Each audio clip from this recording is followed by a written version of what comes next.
Labaran duniya daga gani ya koriji Radio Online. A cikin labaran duniyar za ku ji cewa gwamna Umar Namadi ya ce ya kaɗu matuƙa da jin labarin rasuwar mahaifiyar mai martaba sarkin Macina Hajiya Hauwa mai bukar.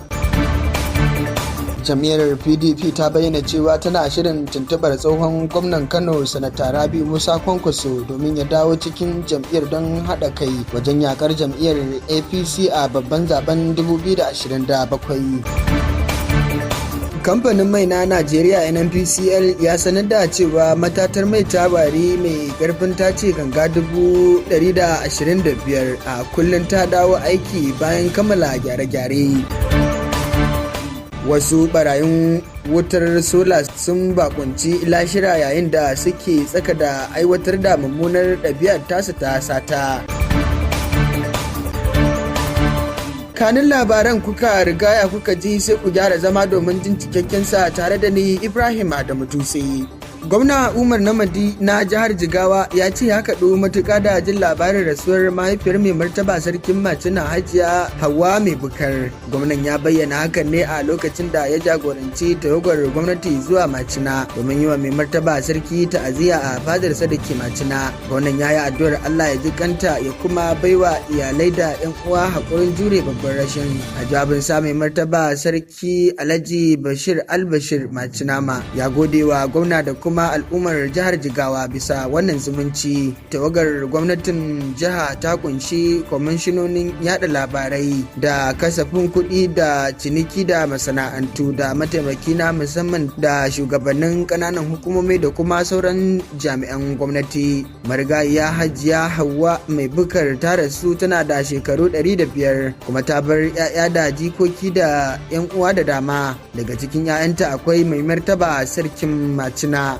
Darakta janar na gidan rediyon tarayya na Kaduna Dr. Muhammad Bulama ya bayyana rasuwar mahaifiyar gwamna Malam Umar Namadi da kuma babban ɗansa a matsayin babban rashi ga al'ummar musulmai. Dr. Muhammad Bulama ya bayyana hakan ne a lokacin da suka kai ziyarar ta'aziyya ga gwamna Umar Namadi a gidan gwamnati. Ya nuna alhini da kuma yin ta'aziyya ga gwamnati da kuma al'ummar jihar Jigawa bisa rashin da aka yi. Daga nan sai addu'ar Allah ya ji kansu ya kuma baiwa gwamna da iyalai haƙurin jure babban rashin. A jawabin sa gwamna Umar Namadi ya gode musu bisa wannan ziyarar ta'aziyya da suka kai masa. Ha kuma gwamnan ya karbi bakuncin mai martaba sarkin Ningi da wakilan mai martaba sarkin Daura da Sheikh Dahiru Usman Bauchi da Jama'atul Nasarar Islam da kungiyar ma'aikatan bankuna ta jiha. Dukkanin su sun yi addu'ar Allah ya ji kansu ya kuma yi musu rahama. Wasu barayin wutar lantarki sun rasu a daidai lokacin da suke aiwatar da mummunar ɗabi'ar tasa ta sata. Matasan su biyu da suka fito daga karamar hukumar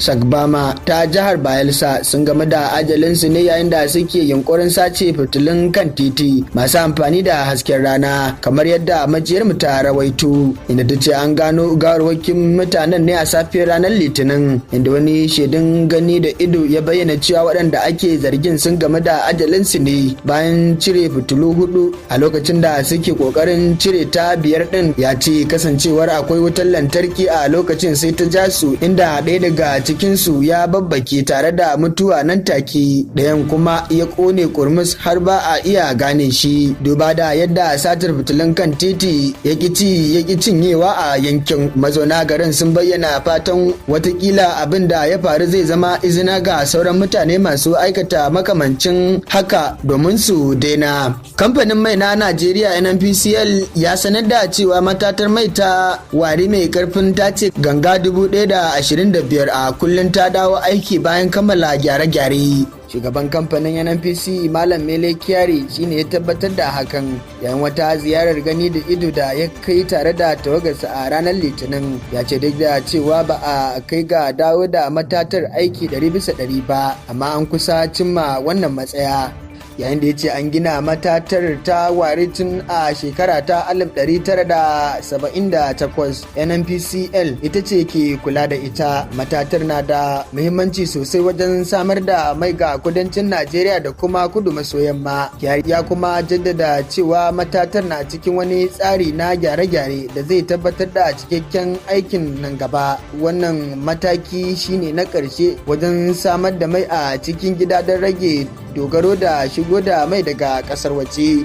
Jam'iyyar PDP ta bayyana cewa tana shirin tuntubar tsohon gwamnan Kano Sanata Rabi'u Musa Kwankwaso domin ya dawo cikin jam'iyyar don haɗa kai wajen yakar jam'iyyar APC a babban zaben 2027. Magaddashin shugaban jam'iyyar PDP Ambassador Umar Damagun shi ne bayyana haka a lokacin da yake tattaunawa da kamfanin dillancin labarai na BBC Hausa, inda ya ce PDP a shirye take ta karbi duk wani dan jam'iyyar da ya barta. Damagun ya mayar da martani kan kalaman Kwankwaso na cewa PDP ta mutu, inda ya ce wannan ra'ayi ne kuma ba gaskiya ba ne. Ya ce jam'iyyar PDP ta riga ta tsallake manyan kalubale tun daga 2015 lokacin da wasu jigajigan jam'iyyar suka barta, amma hakan bai rusa ta ba. Ya kara da cewa PDP ce kadai ke da karfin cin zaɓe a Najeriya idan aka cire jam'iyyar APC mai mulki. Damagun ya ce duk da kalaman da Kwankwaso ya yi, muna da yakinin cewa PDP ce ta haife shi kuma ta gina siyasarsa har ya kai ga inda yake a yau. Daga ƙarshe Damagun ya kammala jawabinsa da cewa nan ba da jimawa ba za su tuntuɓi Kwankwaso don tattaunawa da shi kan yadda za su yi aiki tare domin ceto Najeriya daga matsalolin da ke damunta a yanzu. Labaran duniyar na zuwa muku ne daga sashen labarai da al'amarin yau da kullun na Gani ya kori ji Radio Online. Za kuma ku iya karanta wasu labaran duniyar da muka wallafa a shafinmu na yanar gizo mai www.ganiyakoriji.com ko kuma ta dandalin sada zumuntar YouTube channel, Facebook da Instagram Gani ya kori ji. To daga kasashen ƙetare kuwa rundunar sojin sama ta Ukraine ta ce ta kakkaɓo makamai masu linzami 6 cikin 21 da Rasha ta harba da tsakar dare. Kamfanin dillancin labarai na Reuters ya rawaito cewa Rasha ta yi amfani da jiragen marasa matuƙa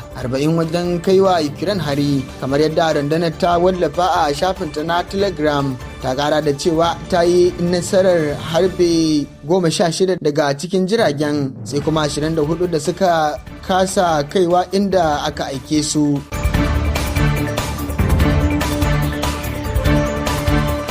To labaran kenan, amma kafin na yi sallama da kuga kaɗan daga cikin kanin labaran da kuka riga kuka ji.